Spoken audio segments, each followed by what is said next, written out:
Lyft's plan to get the rich to pay for subsidized electric cars and charging stations has failed spectacularly. In a state where liberal voters normally do not mind taxing rich people to pay for projects that never quite pan out. Hey everyone, this is Kevin the Apptrepreneur, and yeah, let's talk about this Proposition 30. Now, I honestly thought that this was gonna pass. In fact, just to let everybody know, and for full transparency's sake, I did vote yes on Proposition 30. Now, of course, I do think it's scuzzy that Lyft was basically trying to save themselves billions of dollars by having other people pay for their electric car initiative. But at the same time, I'm also a believer in green energy. I do drive a hybrid. My wife will be getting an electric car as her next car, which will probably be next year. And I believe that electric and hybrid is the future. I also am updating the house with solar panels. I try to use less energy. There's a reason it's like dark in the house a lot of the time, because I just don't leave lights on when I'm working anymore or when I'm doing my writing or editing, because why do that? You're wasting electricity. So yeah, I'm a little bit of a tree hugger. I don't mind saying that. Do I believe in like the Green New Deal? Well, no, I think we need to make small steps. And I thought that this was a decent small step, if you will. And I actually thought it was going to go through because a lot of people in California are green activists. They do not mind taxing the rich. And heck, they even vote against tax cuts for their own thing. Like they voted against repealing a gas tax because the gas tax supposedly fixed roads, even though the roads near my house are still broken and have been broken for years. So I'm not seeing any results of that gas tax money. But anyway, Lyft spent millions of dollars on this proposition and it failed. This comes to us from TechCrunch. California voters shot down a plan to make electric vehicles more affordable for some residents, dealing a blow to Lyft and the EV industry alike. Proposition 30 would have taxed residents making more than $2 million a year to subsidize electric cars and public charging stations, as well as funded wildfire prevention programs. Even with just 41% of the votes tallied so far, the defeat was clear. As of Wednesday afternoon, some 59% of voters rejected the proposition. The measure's defeat comes as several states ready bans on gas-powered vehicles and urgent efforts to cut climate change pollution, which, I'm going to be honest, folks, I do believe climate change pollution is a huge, huge problem. Just leaving it at that. Prop 30's primary backer was Lyft, which paid more than $48 million to support the would-be wealth tax. The measure's opponents, which included Democratic Governor Gavin Newsom and venture capitalists Michael Moritz and Ron Conway, cast Prop 30 as a Lyft grift, calling it a scheme to further line the pockets of Silicon Valley tech billionaires. And they might be right. I'm not going to lie. There's probably some truth to that. I mean, Lyft would have certainly benefited from this because, otherwise, if Lyft really wants to push all their drivers into adopting electric cars to drive for Lyft, then Lyft might have to start investing in some of the infrastructure themselves, and they don't want to do that. They just want to push the cost onto wealthy people. And, I could see why some people wouldn't like Prop 30. I think that, it's an urgent issue right now, and if you're making more than $2 million, I think the tax would have been very manageable.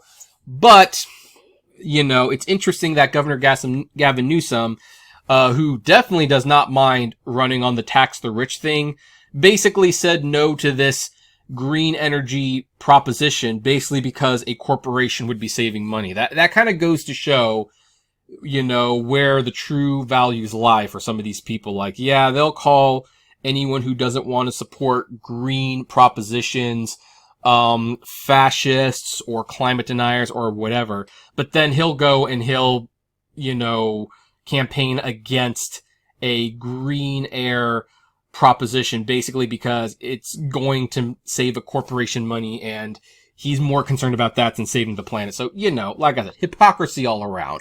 Anyway, yet Prop 32 did not include carve-outs for rideshare companies. It would have raised tens of billions of dollars to push down the price of electric cars for individuals, including drivers for ride apps like Lyft and Uber. Both companies have committed to going electric by 2030, and this measure could have helped them hit their targets. That's why they were supporting, or at least Lyft was. Earlier this year, California mandated that nearly all rideshare vehicles go electric by 2030 as part of a broader effort to gradually push combustion engines off roads. Although the state already operates some programs to help cover the cost of going electric, Prop 30 could have provided further assistance. Without it, ride app companies may be forced to fork up additional cash one way or another to incentivize their drivers to switch so they'll comply with the state's mandates. Lyft called the vote results an unfortunate setback for climate movement in a statement to TechCrunch. Across the avenue, the No on Prop 30 campaign said the results were thanks to the courageous leadership of the governor and the California Teachers Association.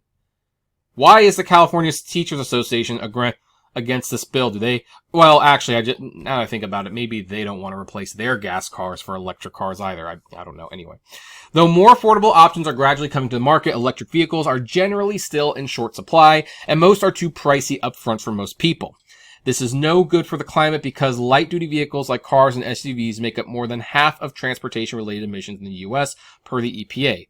On the NASDAQ, Lyft closed at $10.64, down by almost 2% from the prior day. The decline pales in comparison to the nosedive Lyft shareholders suffered on Monday after disclosing hefty losses in its latest quarterly report.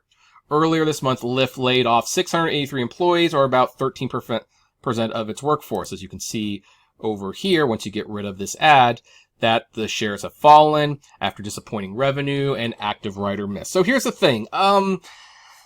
Am I super sad that this proposition didn't pass? Probably not. I mean, I think that there might actually be better ways to get people to adapt to electric cars. Personally, I think saving a lot of money on gas, that is one huge incentive. But, if the cars start coming down in price, I think people will go for them because they're tired of paying $7 a gallon for gas. I hear that the Toyota is going to start releasing electric vehicles, and Ford's going to start releasing some electric vehicles that get like up to 300 to 400 miles per charge, and they're going to start at like $28,000. $20,000 is pretty fair for a brand new car in general.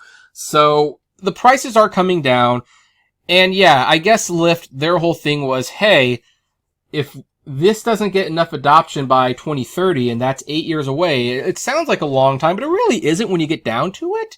Well, guess what? Lyft and Uber might have to start paying out of pocket to either start buying the vehicles or giving drivers bonuses to get the vehicles, because otherwise they're going to lose all their drivers. Now, of course, the funny thing is that Uber and Lyft don't want to get involved in that whole thing. They don't want to own their vehicles. I've talked to death about how you're not really an employee or a freelancer on this platform. You're not an independent contractor. They own you, but they find clever ways to do that. But yeah, if they start getting into that, then they kind of do become your employee. If they have to help you get a car and you have to use it for a certain amount for Lyft and Uber, well, doesn't that make you an employee at that point? I wonder. So anyway, it was kind of interesting that this one didn't work out because even though it wasn't an ideal step, it was a step. And I just thought it was interesting that Democrats who are so pro-green basically wanted nothing to do with this just because a corporation that they fight against was going to benefit from it. I mean, what's the old Klingon saying? The enemy of my enemy is my friend. I think Governor Newsom and other Democrats might do well to remember that saying going forward because, look, the global warming thing is just really bad. This summer was just one of the worst in recent memories, and if it starts going any higher, it's like, that's just going to force people inside using the AC more, which is going to increase carbon emissions, and our water reserves are drying up. I mean, we're seeing tangible effects of this. So even if it wasn't perfect, I was okay voting yes on it, but I guess Newsom and his Democratic buddies, he just had to go against what was going to potentially at least be a step in the right direction just because he didn't want a corporation to benefit. Such short-sightedness. But anyway, what do you all think? Did you vote yes on Prop 30? No? Why did you vote yes or no? I'd love to know. Comment below, like, favorite, share, subscribe, and as always, flame responsibly. Have a good one.